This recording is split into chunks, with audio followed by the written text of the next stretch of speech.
வீரகேசரி நேயர்கள் அனைவருக்கும் வணக்கம்.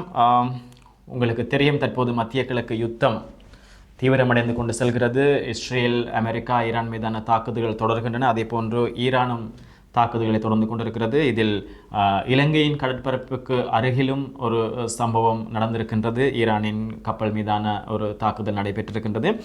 அந்த வகையில் இது பல்வேறு விதமான பிரச்சனைகளை தோற்றுவித்திருக்கின்றது. இந்த சர்வதேச நிலைமை அடுத்த கட்டமாக எங்கே செல்கிறது, மூன்றாவது உலக யுத்தத்தை நோக்கி உலகம் நகர்கிறதா போன்ற பல கேள்விகள் எழுகின்றன. என்ன நடக்கப் போகிறது, எவ்வளவு காலத்துக்கு இந்த பிரச்சனை நீடிக்கும், இது தொடர்பாக நாம் இன்று உரையாடுவதற்கு எமது கலையத்து கலைத்திருக்கின்றோம். ஃபெக்டம் என்ற வெளிவிவகார கொள்கை தொடர்பான ஒரு சிந்தனை குழாமின் நிறைவேற்று பணிப்பாளர் உமர் ராஜரத்னம் அவர்கள். வணக்கம் உமர். வணக்கம் ரோபர்ட். வீரகேசரி உரையாடலுக்கு என்னை அழைத்ததுக்கு நன்றி.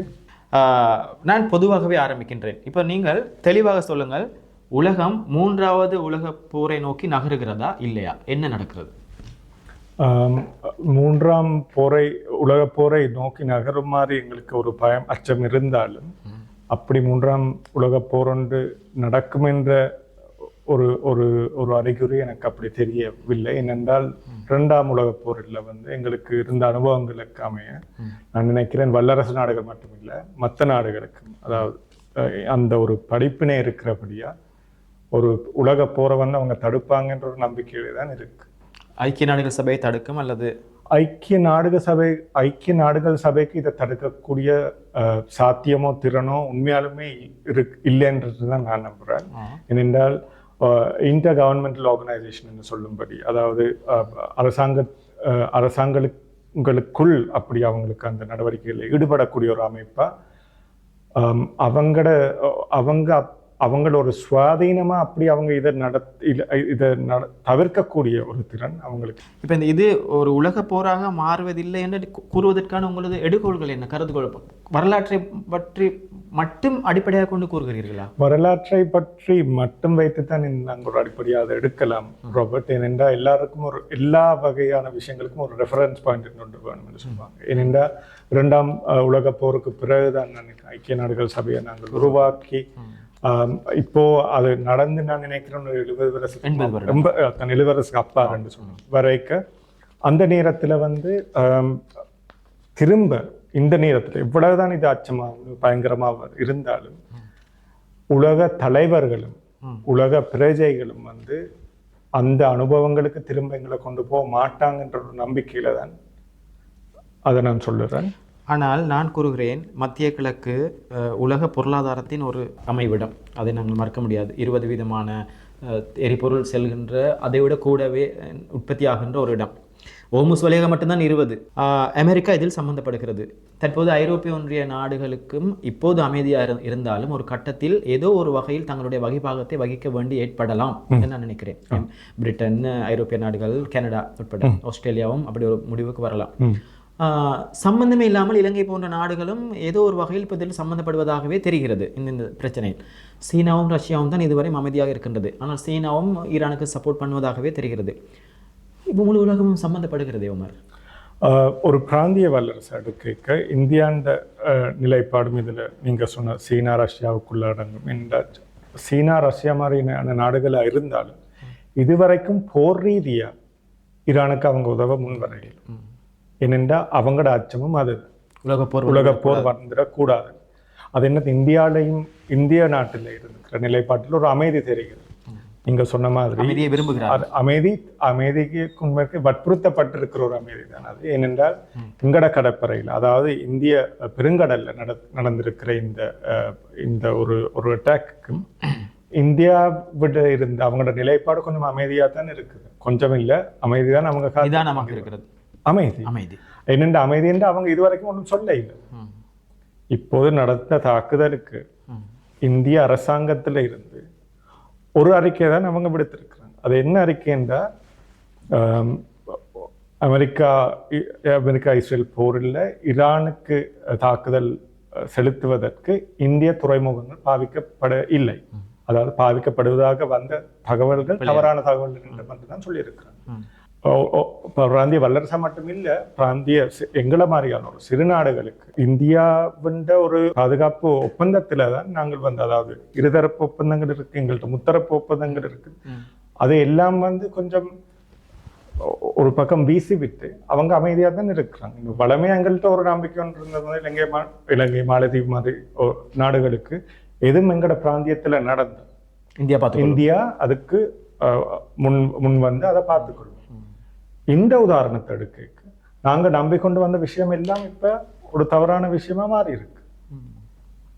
ஸோ நீங்கள் இதன் நிபுணம் கூற வருவது இந்தியாவினுடைய இந்த அமைதிக்கும் காரணம் மற்றொரு போரை உலகப் போரை விரும்பவில்லை என்பதுதான். அதே இந்தியா மட்டுமில்லை, மத்திய கிழக்கு நாடுகள் எடுத்து பார்த்தாலும் இப்பொழுது ஈரான் பதில் தாக்குதல், அமெரிக்கா இஸ்ரேலின் தாக்குதல் பதில் தாக்க அவங்கள ஈடுபடைக்க அவங்க என்ன சொல்றாங்க, பதில் தாக்குதல் இஸ்ரேல் வந்து அங்க அதுல ஈடுபட்டாலும் கட்டார் அரசு என்ன சொல்லியிருக்கு, எங்கட நாட்டை நாங்க திரும்ப ஈரானுக்கு பதிலடி கொடுப்பதற்கு அமெரிக்காவுக்கு இடமளிக்க மாட்டோம். இதனூடாக இன்னொரு போர் வந்துவிடக்கூடாது, வந்துவிடும் அச்சம் சகல உலக தலைவர்களுக்கும் இருக்கு. ஆனால் இப்போ மத்திய கிழக்கு நாடுகள் அந்த சூழலுக்குள் தள்ளப்பட்டுள்ளன. நீங்கள் கூறுவது போன்று சீனா, ரஷ்யா போன்ற நாடுகளும் மற்றும் ஒரு உலக போரை விரும்பவில்லை, அதனால் தான் அமைதி காக்கின்றன. அப்படியா? ஏனென்றால் ஏன் நான் அப்படி சொல்றேன் என்றால், அந்த போரின் அனுபவம், அந்த போர் இரண்டாம் உலக போர்ல வந்த இழப்புகள், ஜப்பானின் நிலைப்பாடு மிகவும் அமைதியாகத்தான் இருக்கிறாங்க. என் ஜப்பான் மட்டும் இல்லை, நான் எங்கள் சவுத் ஈஸ்ட் ஏஷியாவில் அதாவது ஆசியான் ஒரு அறிக்கை, ஆசியான் ஒரு அறிக்கை ஒன்று விடுச்சு. ஆனால் ஜப்பான், தென்கொரியா மாதிரி நாடுகளும் கொஞ்சம் அமைதியை காத்துக்கொண்டு, அதால் நாங்கள் கருத இல்லாது வந்து அவங்க இந்த போருக்கு உதவுறாங்களோ இல்லாட்டி ஒத்துழைப்பு வழங்குறாங்க அப்படி என்று. ஆனால் அவங்களும் இப்போ ஜப்பான் மற்ற எல்லா விஷயங்களையும் அமெரிக்க நிலைப்பாட்டோட சார்ந்துதான் அவங்களோட வெளியுறவு கொள்கை கூடுதலான நேரத்தில் அவங்க கடைபிடிக்கிறது. ஆனால் இந்த விஷயத்தில் அவங்க கொஞ்சம் கவனம் செலுத்தி வர்றாங்க. ஏனென்றால் இந்த உலக போரொண்டு உருவாக கூடும் சாத்தியம் இருக்குது என்பதாலும், அந்த அச்சம் இருக்கிறது என்றதாலும், அந்த இழப்புகள், இரண்டாம் உலக போரில் எங்களுக்கு நடந்த இழப்புகள் திரும்ப வந்துடக்கூடாது என்ற ஒரு அரசியல் சாணக்கியம் இருக்கிறபடியாத்தான் கூடுதலான நாடுகள் வந்து இந்த கடைபிடிப்பை அவங்க பேணிக்கொண்டு வர்றாங்க. அதாவது மற்றொரு உலக போர் வந்துவிடக்கூடாது என்பதில் பல நாடுகள் கரிசனை கொண்டிருக்கின்றன தற்போதைய இந்த சூழலில். கரிசனை என்ற வார்த்தைக்கு அப்புறம் நினைக்கிற ஒரு அச்சம் அவங்களுக்கு வரக்கூடாது. இப்போது நாம் இந்த ஈரான், அமெரிக்கா, இஸ்ரேல் இந்த விஷயத்துக்கு வரலாம். சுருக்கமாக நீங்கள் கூறுங்கள். இப்போது நீண்ட காலமாக இந்த பதட்டம் நிலவியது, இஸ்ரேல், ஈரான். உண்மையில் அமெரிக்கா இஸ்ரேலுக்கும் ஈரானுக்கும் ஒரு பிரச்சனை இருக்குன்னு கூறலாமே. இந்த பிராந்தியத்தில் இஸ்ரேல் ஒரு தனி நாடாக இருக்கிறது, மற்ற நாடுகள் இஸ்ரேலுடன் சிறந்த உறவை கொண்டுள்ளன. ஆனால் ஈரான் எதிர்ப்பாகவே இருந்து வந்தது கடந்த காலம் முழுவதும். ஸோ அவங்களுக்குள்ள ஒரு பிரச்சனை வந்துட்டு அமெரிக்கா இஸ்ரேலுக்கு முழுமையாக உதவுகிறது, ஓகே. ஆனால் திடீரென்று 12,000 கிலோமீட்டருக்கு அப்பால் வந்து அமெரிக்கா இந்த நேரடியாக இம்முறை தலையிடுவதற்கான காரணத்தை நீங்கள் எப்படி பார்க்குறீர்கள்? ஈரான் விஷயத்தில் இந்த போரிலும் கூட, இதுக்கு முதல்ல நடந்த போர்களையும் கூட ஒரு விஷயம்தான் கூடுதலாக வந்திருக்கு. இஸ்ரேல் என்ற நாடு, இஸ்ரேல் என்ற அரசாங்கம் ஈரான் அரசாங்கத்திற்கு ஒரு அணு ஆயுதம் வந்து அவங்க பெறக்கூடாது என்ற ஒரு நிலைப்பாட்டில் இருந்திருக்கிறாங்க. அது எப்படியா இருந்தாலும் இஸ்ரேல் என்ற நாடு, இஸ்ரேல் என்ற அரசுக்குள்ள இல்லை நாட்டுக்குள்ள வந்து அவங்களுக்கு அணு ஆயுத சக்தி இருக்குது. இப்போ மத்திய கிழக்கில் உண்மையாலுமே இஸ்ரேல் என்ற நாடு மட்டும்தான் அணு ஆயுத சக்தி இருக்கிற ஒரு நாடு. ஈரான் என்ற நாட்டுக்கு இதுவரைக்கும் அவங்களுக்கு அணு ஆயுதம் அவங்க செய்தத அத்தாட்சி இல்லை. இது ஐக்கிய நாடுகள் சபையும் சொல்லியிருக்கிற ஒரு விஷயம். ஆனால் இஸ்ரேல் அரசு என்ன செய்தா, இல்லை இவங்க அணு ஆயுதம் ஒன்றை பெறுறதுக்கான ஆயத்தத்தில் இருக்கிறாங்க, அதுக்கான வளங்களை அவங்க வளர்த்துக்கொண்டு தான் இருக்கிறாங்கன்னு சொல்றாங்க. இந்த ஒரு தகவல் இல்லாட்டி இந்த ஒரு நிலைப்பாடு உண்மையாலுமே ஒரு தவறான நிலைப்பாடுன்னு தான் நான் சொல்லுவேன். ஏனென்றால் இன்றைக்கு நேற்றத்தில் 1995ஆம் ஆண்டுல இருந்து இஸ்ரேல் பிரதமர் பெஞ்சமின் நெதன்யாஹூ இந்த அச்சத்தை வெளியிட்டு கொண்டு இருந்திருக்கிறார். அந்த எந்த நேரத்தில் அவர் கதைச்சிருந்தாலும் சர்வதேச மட்டத்தில் அவர் கதைச்ச நேரத்தில் எல்லாமே அவர் சொல்லியிருக்கிற ஒரு விஷயம் தான், இன்னும் 2 மாதத்துல இன்னும் ஒரு 2 மாத காலத்துக்குள்ள ஈரானுக்கு ஒரு அணு ஆயுதம் இருக்க போகுது. இது 95ஆம் ஆண்டுல இருந்து ஒவ்வொரு சர்வதேச ஒன்று கூடத்திலையும் அவர் இப்படி சொல்லி கொண்டு வந்திருக்கு. இப்போ ஒரு 30 வருஷமா இதை சொல்லி கொண்டிருக்கு. ஆனால் ஈரானுக்கு இதுவரைக்கும் ஒரு அணு ஆயுதம் இருந்தது இல்லை. இப்பையும் அதை காட்டி நடந்த ஒரு தாக்குதல் தான் இந்த தாக்குதல். என்ன நான் மட்டும் இதை சொல்லல, அமெரிக்காவின் பாதுகாப்பு செயல்களில் முக்கியமாக ஈடுபடுற பென்டகன் என்ற அமைப்பு இதை சொல்லி இருக்குது. அவங்களுக்கும் ஆதாரங்கள் இல்லை. ஈரான் அமெரிக்காவுக்கு முதல்ல ஒரு தாக்குதலில் ஏற்படுத்த அவங்க தாக்குதலில் ஈடுபடுறதுக்கு அவங்க ஒரு அபிலாஷை கொண்டிருந்தாங்கன்ட்டு அவங்களுக்கும் சொல்லலாம். அதால நான் சொல்றது இந்த தாக்குதலுக்கும் அமெரிக்காவுக்கு அவங்களுக்கு ஒரு காரணம் இருக்கு, காரணமாக இருந்தது இஸ்ரேல் அரசின் ஒரு நெருக்கு. இப்போது இந்த ஈரானின் இந்த பதில் நடவடிக்கைகள் இத்தனை நாட்கள் நீடிக்கும் என்று எதிர்பார்க்கப்பட்டதா? கடந்த அதாவது 2025 ஆண்டு நடந்த ஒரு 12 நாள் போருக்குள்ளே இதே மாதிரி நிலவரங்கள் தான் இருந்தன. ஆனா இப்போ இன்னும் நாங்கள் அந்த 12 நாளை கடக்க இல்லை. அதாவது இதுவரைக்கும் அதாவது ராஜதந்திர ரீதியா இந்த போரை நாளைக்கு சில நேரம் சுமூகமா இவங்களுக்கு இந்த விஷயங்களை இந்த சிக்கல்களை இவங்களுக்கு சுமூகமா முடிக்கலாம் இல்ல நிவர்த்தி செய்யலாமா இருந்தா அவங்களுக்கு அந்த நேரத்திலேயும் என்னென்றால்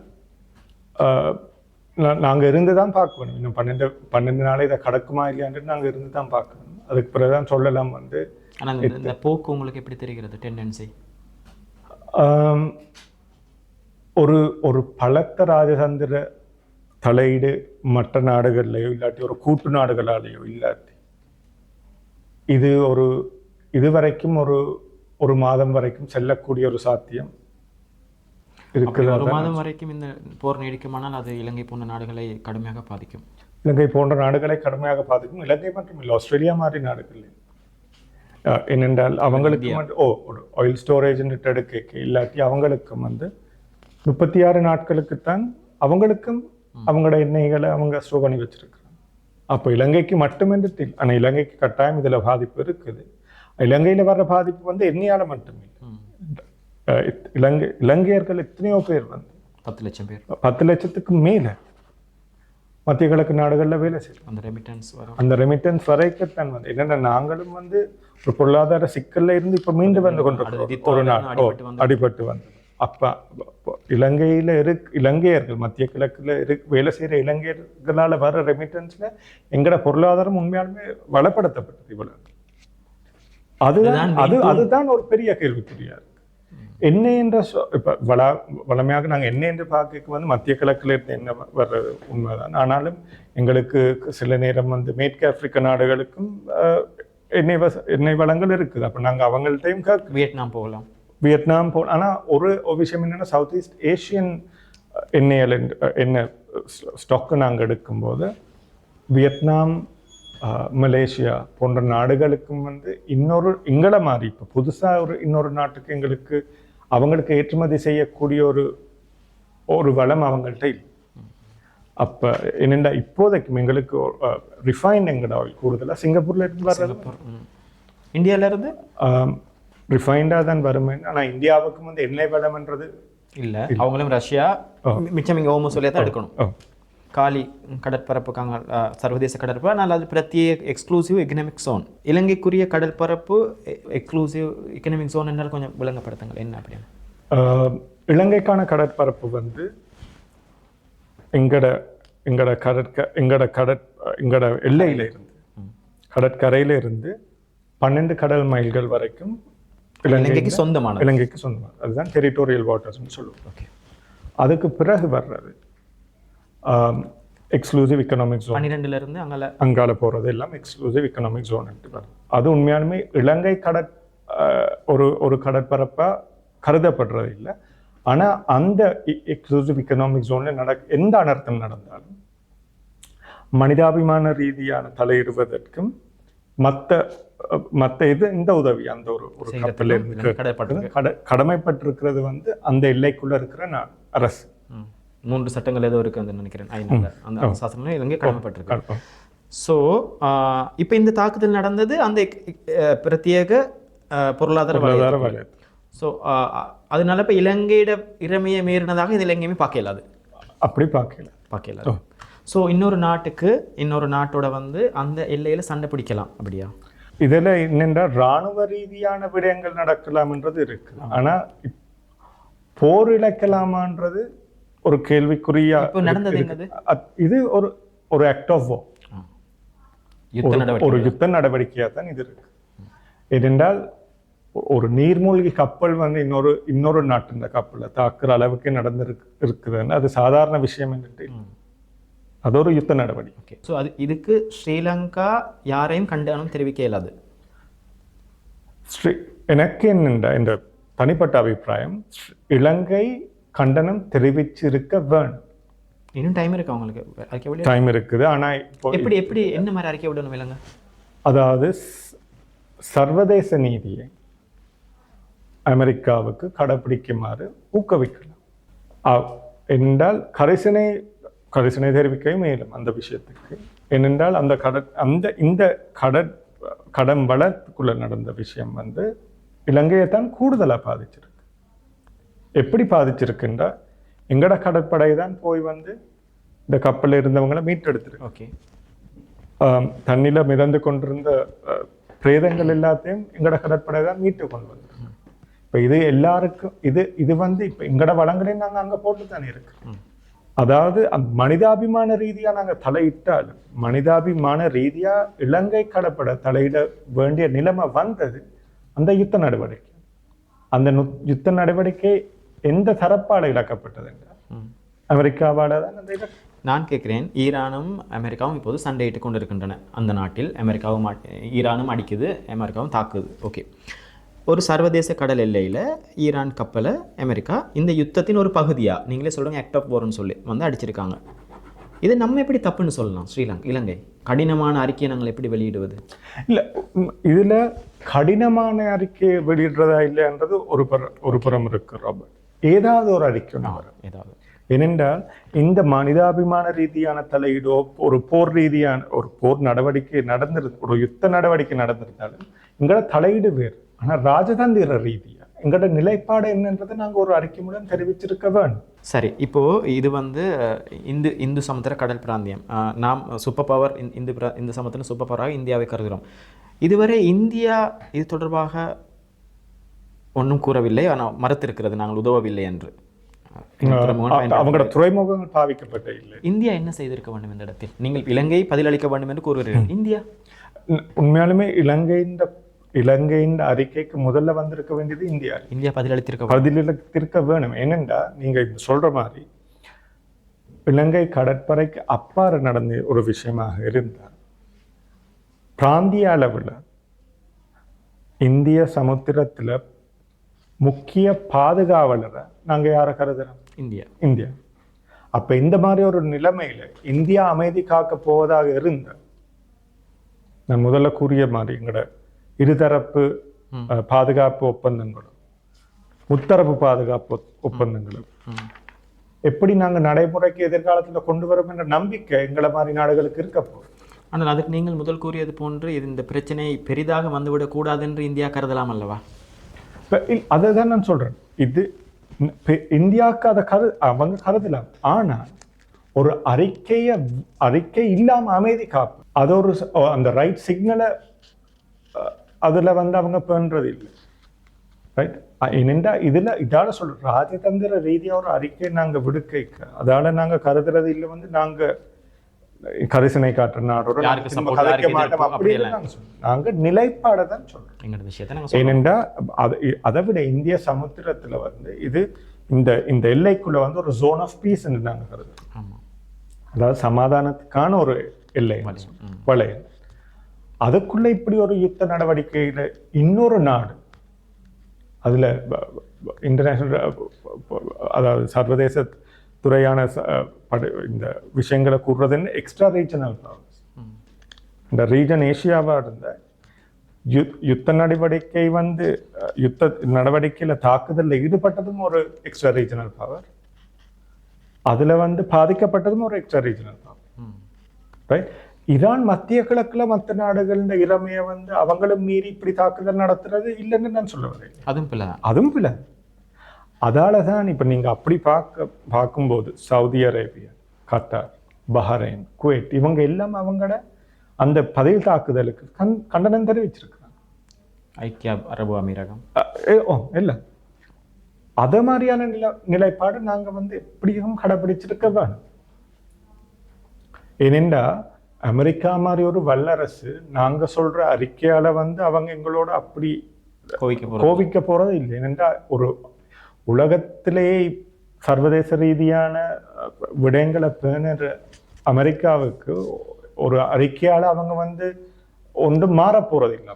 ஆனால் அந்த அறிக்கையை நாங்க ஒரு அறிக்கை வந்து நாங்கள் ஒரு ரிலீஸ் பண்ண வேண்டிய ஒரு கடமை எங்களுக்கு இருந்தது. இப்போ முதல் நீங்கள் கூறிய அந்த ஐநா விடயத்துக்கு தற்போது ஒரு 1919ஆம் ஆண்டு வுட்ரோ வில்சன் இந்த விஷயங்களோட இந்த சர்வதேச உறவுகள் உருவாகி லீக் ஆஃப் நேஷன் உருவாகுது. ஆனால் அவங்களால ஒரு 2வது யுத்தத்தை தடுக்க முடியலை. அதுக்கு பிறகு தான் 1945ஆம் ஆண்டு ஐக்கிய நாடுகள் சபை உருவாகுது. கிட்டத்தட்ட இருதரப்பு யுத்தங்கள் சில நடந்திருக்குது இந்த 80 வருட காலத்தில். ஆனால் 3வது உலக யுத்தம் நடக்கலை. இதுவும் 3வது உலக யுத்தத்துக்கு போகாதுன்னு நீங்கள் சொல்கிறீங்க. மற்ற நாடுகளோட நிலைப்பட பார்க்க ஐநாவை பற்றின உங்களோட ஒப்பீனியன் என்ன? ஒரு தோல்வி அடைந்த அமைப்பா? இப்படி ஐநா நாங்கள் எடுக்கும்போது போர்களை முடிஞ்ச அளவு தடுக்கிறது மட்டும் ஐநாவோட கடமை இல்லை.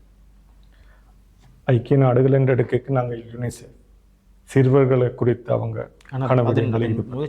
பீஸ் அண்ட் செக்யூரிட்டி அதை விடையும் இருக்குது. அவங்க இப்போ யுஎன்எஃப்பி என்று எடுக்கும்போது இல்லாட்டி யுஎன்டிபி டெவலப்மெண்ட் ப்ரோக்ராம் அபிவிருத்தி நடவடிக்கையிலும் அவங்க ஈடுபடுறாங்க.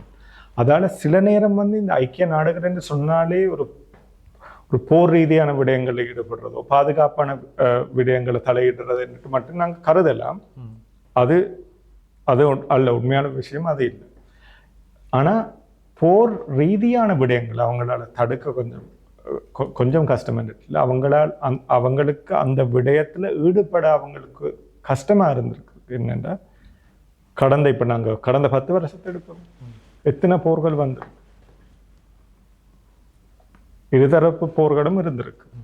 இல்லாட்டி இந்த 2025ஆம் ஆண்டு இஸ்ரேல் ஈரான் போர்லையும் அதுலேயும் அமெரிக்கா ஈடுபடும்.